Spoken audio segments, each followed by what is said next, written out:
So hello everyone, welcome to part 2 of the clinical trial protocol. And I received amazing feedback, emails, Instagram DM from a lot of you, and you liked the clinical trial protocol. So thank you for reaching out to me.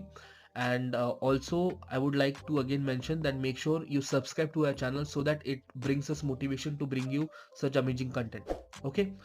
Now let's continue with the part 2 and understand what are the additional section in the protocol and what is their role in clinical trials. Let's begin.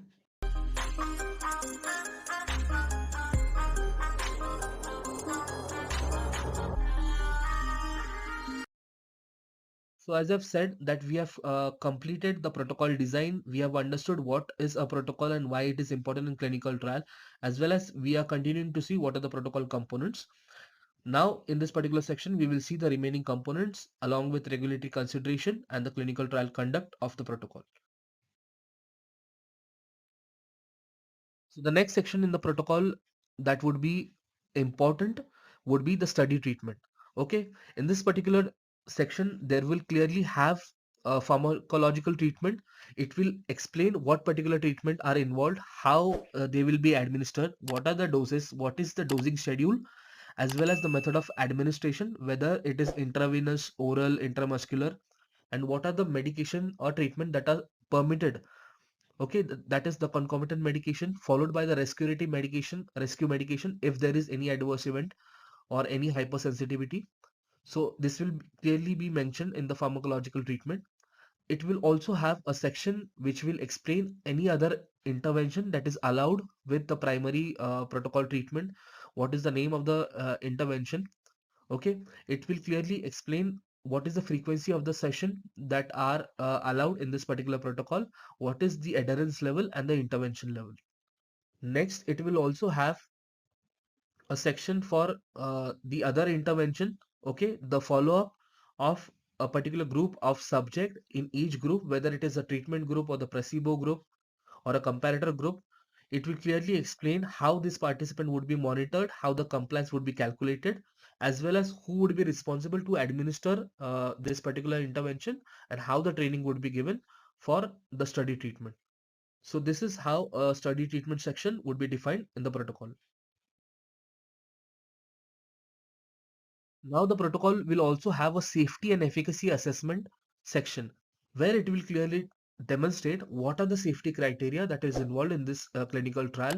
When it comes to efficacy, what are the efficacy standards that are being implemented? Now let's see what is safety assessment section.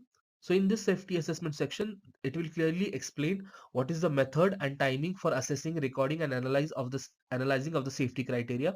What are the procedures involved in obtaining various assays or any hypersensitivity event for experienced by the study participant?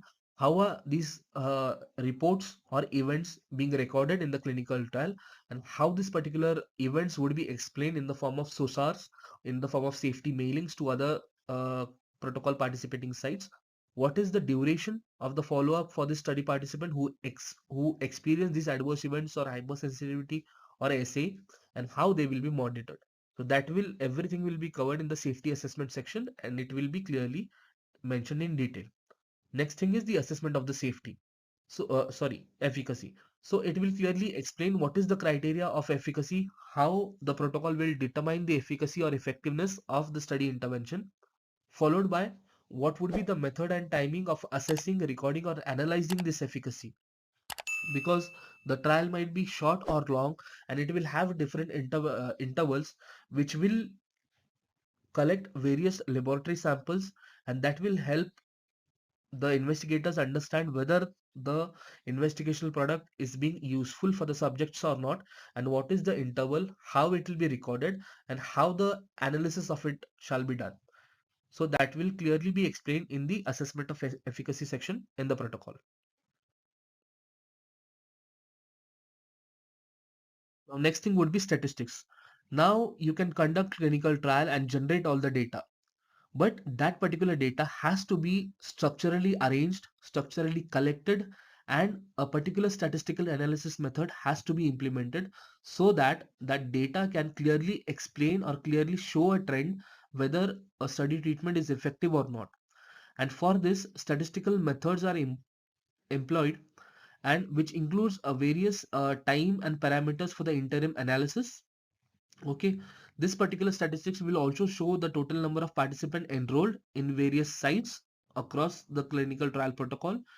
It will help us understand what is the number of participants enrolled at each particular site, what is the choice of sampling, how many subjects are sampled on the study intervention, the placebo, the comparator, what is the level of statistical significance that is accepted in this trial, what is the criteria for termination of this study, and what are the methods for accounting for missing, unused or false data. Because when you conduct clinical trial, there will be some data missing, not all data is captured, there will be some unused data, there will be some false positive data. So that has to be taken care of whenever you do statistical analysis, as well as there will be a clearly defined criteria for selection of the participant for the interim analysis. So how many randomized subject or dose or treated subject would be eligible for statistical analysis? What is the eligibility of this subject? How we are going to evaluate this particular subject data? And what is the definition of being evaluable? Okay, so all this criteria would be clearly defined in your statistical analysis plan, which is clearly defined in your protocol. So all interested members who want to participate in the SAS, okay, clinical SAS. So it is nothing but a statistical analysis department of the clinical trial where all the trial data is analyzed. Okay, so statistics are one of the most important criteria when it comes to utilization or processing the clinical trial data.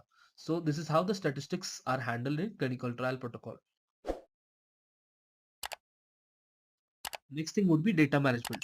So as I've said that the statistical plan would be explained, but how would that particular data be managed? Okay, so there will be a clearly defined data management plan which will explain how the data is gathered, documented, submitted and verified, how the data is archived in this particular clinical trial. It will also clearly define in the protocol what is the description of the data management activity, what is the interval of the data cleaning, database logs, and how the database or the data management plan would help in ensuring the data integrity and the quality data in this particular clinical trial.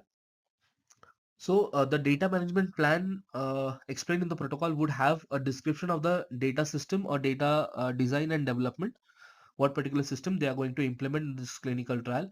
It will have a description how the data collection would be done and what would be the methods, followed by what is the data entry and editing methods and which particular electronic data capture systems are involved. If you want to know more about EDC, I have made a separate video, so link would be in the description. Again, next it will define what are the procedures of data monitoring, how the query resolution shall be done, how is the data being reported and transferred, followed by who will be the recipients of this data, what is the procedures for data dissemination, and how the final data base management and data lock would be conducted. So there will be a dedicated section in the protocol which will clearly define the data management plan and how the data in clinical trial would be handled. Now next, in terms of regulatory and ethics, it would be the three important parameters, which is the data management, the quality control and the ethics. So when it comes to quality control, so it will clearly have a quality assurance plan describing what are the standards or control we are using in this particular trial to execute each step of the clinical trial, and what are the documents that will be generated. When it comes to ethics, it will clearly describe which particular spread or disease we are going to focus, what is the genetics or lifestyle that we'll be understanding. Next, it will also help us understand what are the ethical parameters that will be included in the clinical trial, and what are the adjustment that would be done in order to maintain the ethics in this particular protocol. Data management, obviously data management plan would be there. Next, which particular disease data would be collected, whether it will be a long time or a short time. Okay, how this particular data would be stored and impacted, and how that particular data would be helpful in conducting clinical trial. So this is how the regulatory and the ethical aspects are being taken care of.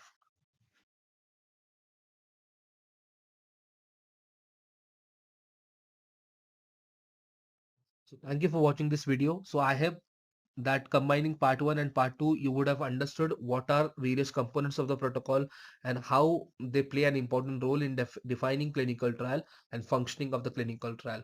So a protocol is nothing but a clear guide, a Bible, which defines each and every aspects of the clinical trial. And now you understand what each and every component work with. So please make sure that you subscribe to our channel. It brings us motivation to bring you such amazing video. Make sure you subscribe, share to other friends so that they can also be aware of this clinical trial protocol and move ahead in their career. And thank you for watching this video.